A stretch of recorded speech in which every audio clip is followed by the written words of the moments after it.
So I've been meaning to talk about this topic for a while, and the more and more I think about it, I just think to myself, what is going on in the gaming industry as of now? And I came across a few YouTube videos that captured my interest, but one in particular that I think caught my eye is ReviewTechUSA's WTF Happened to Gaming. And this video is insightful and just full of good points that I think now is a good time to express my opinion and give my own take on it, as I've been a gamer for like over 10 years and I've seen what kind of goes on in the gaming industry. So, I feel as though I need to express my own opinion about this and give my own response to his video, which then again, his video is like 10 years old. I know, I go way back because honestly, it's from 2014 and now it's 2024. But I think now is the perfect time to do this, so why not? Gaming has always been a really good pastime, and I'll be honest, you know, gaming has relatively changed in about, I think, in almost like 30 years. And when it came to the 80s and 90s, when arcades were still around, games were significantly harder at it, I noticed. And there was a steep learning curve as to what you could do in those games and how you would go about them. Because, Donkey Kong, for me, like the 1981 game Donkey Kong, still is hard as hell for me in this day and age because of the jumps and how precise you have to be. Even games like Mario World and Super Mario Kart were hard for me because of how janky the controls were and stuff like that. It was just a different time. And I think it goes without saying that development was really tight back then. And it still kind of is, but there's a lot more resources now than they were back then, and it's just now a significant jump in technology and development is just something that makes it easier for things to get good, like graphics, and just the controls are better, and games have become significantly easier. Take a look at Mario Bros. Wii and take a look at the other Mario Bros. Games. They become significantly easier. And take a look at Call of Duty and Madden and actually Fortnite as well. Like, those games are really easy to pick up and play and just an experience, but like these games were built mostly on experience. And there's some games in the modern age that are difficult too, but there's not a lot to it. There's not a lot that seems difficult.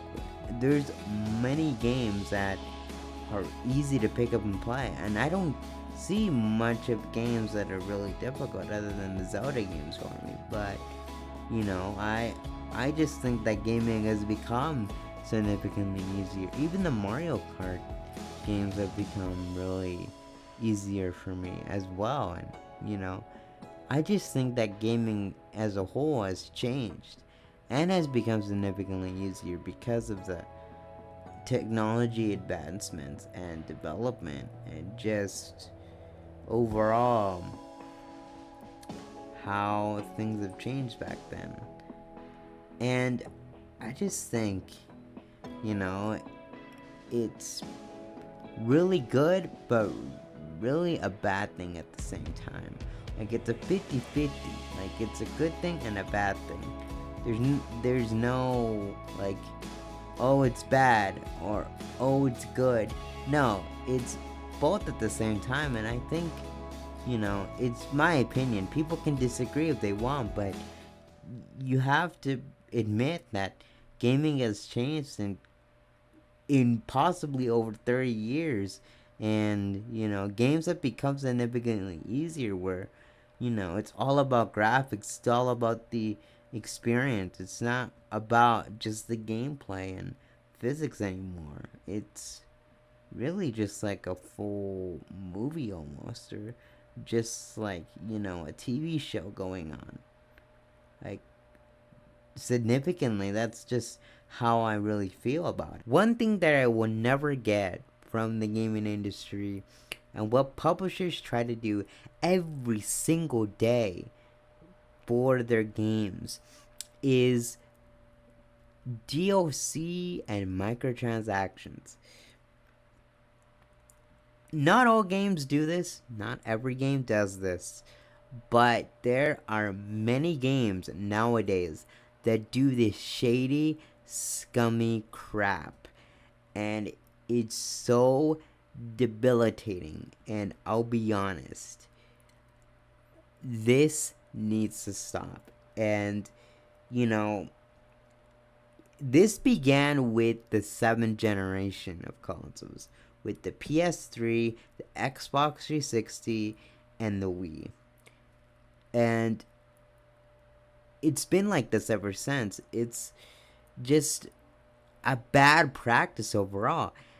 And when you think back to the days of the 80s and 90s with the NES, SNES, Sega Genesis, Sega Saturn, the Sega Dreamcast, the PlayStation 1, PlayStation 2, none of this was around. None of this was around at all.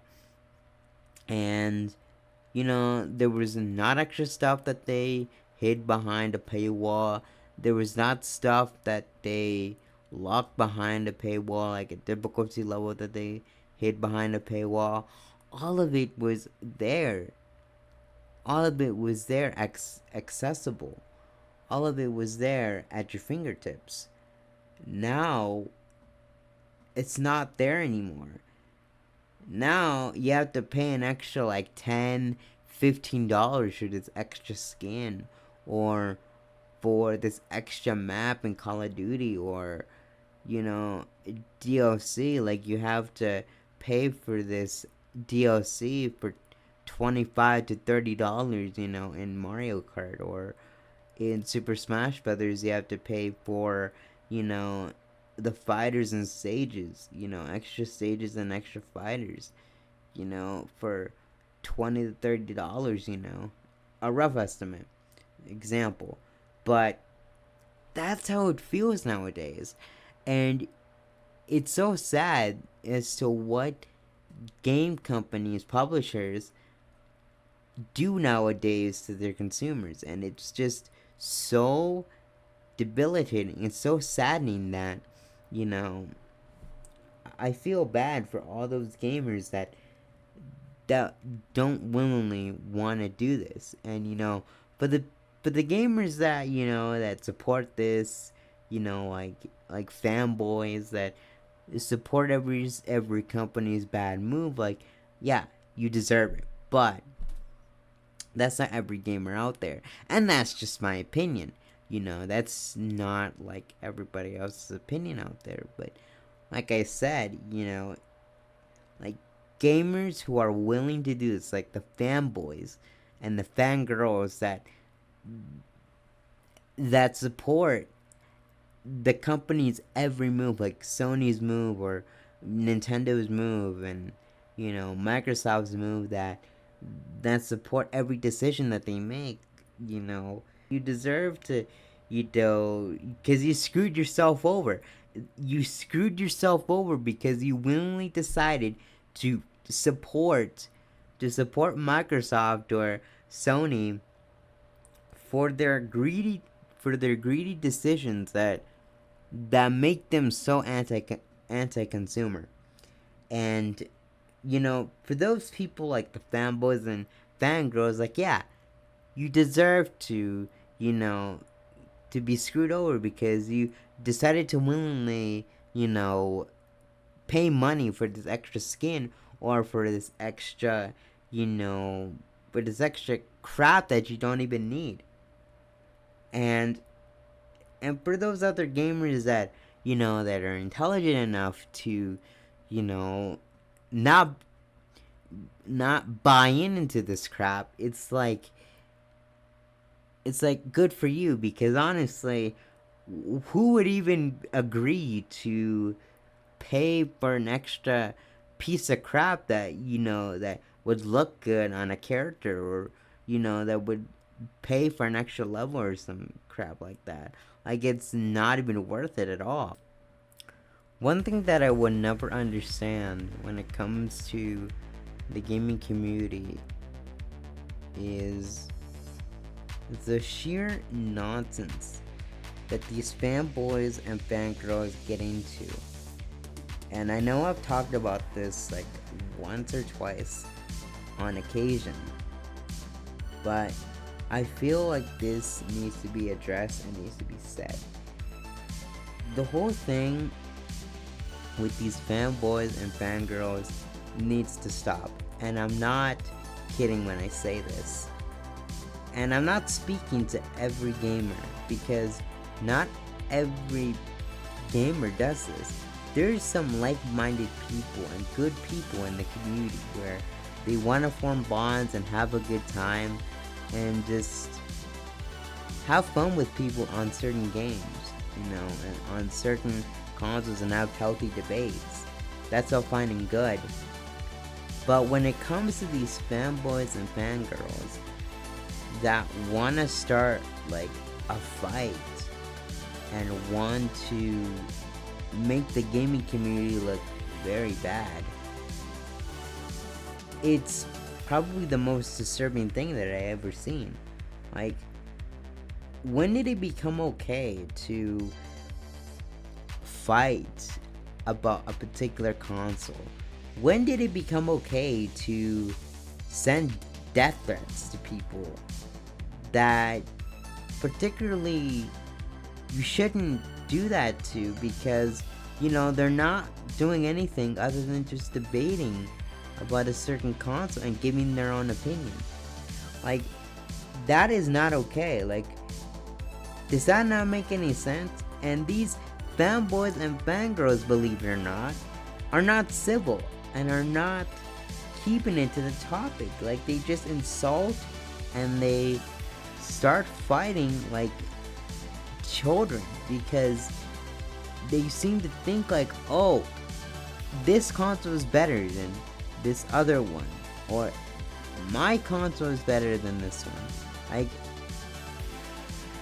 we're not preschoolers here. We're not little children anymore. Like, does that not make any sense? Like, it's not okay. And this whole fighting, debating thing, like, that gets out of hand is just nonsense. And gaming companies have said this themselves. Like, Phil Spencer had said this himself. Like, the whole thing, the whole console war thing was nonsense. Like, back in the day, like, Phil Spencer said himself, like, the whole debate of these consoles, of the console wars, is nonsense. Because, he's not speaking to every gamer out there. He's speaking to the people that start these petty fights, that start these petty arguments, and start to insult and give death threats to people like it's no tomorrow. Like, when did it become okay to do this? Like, it's not okay to do something like this to somebody. And it's not okay. And there's supposed to be things that regulate this. And nothing's getting done. And I feel as though, like, it drives me away. Most people, I think it drives them away from the gaming community as a whole because of these particular people that do this. It's not every gamer out there, but it's certainly fanboys and fangirls that really have a problem with just accepting other people's opinions. It's like, calm down. Like, your opinion matters, but it doesn't matter that much to the point where, that it needs to be put on a pedestal.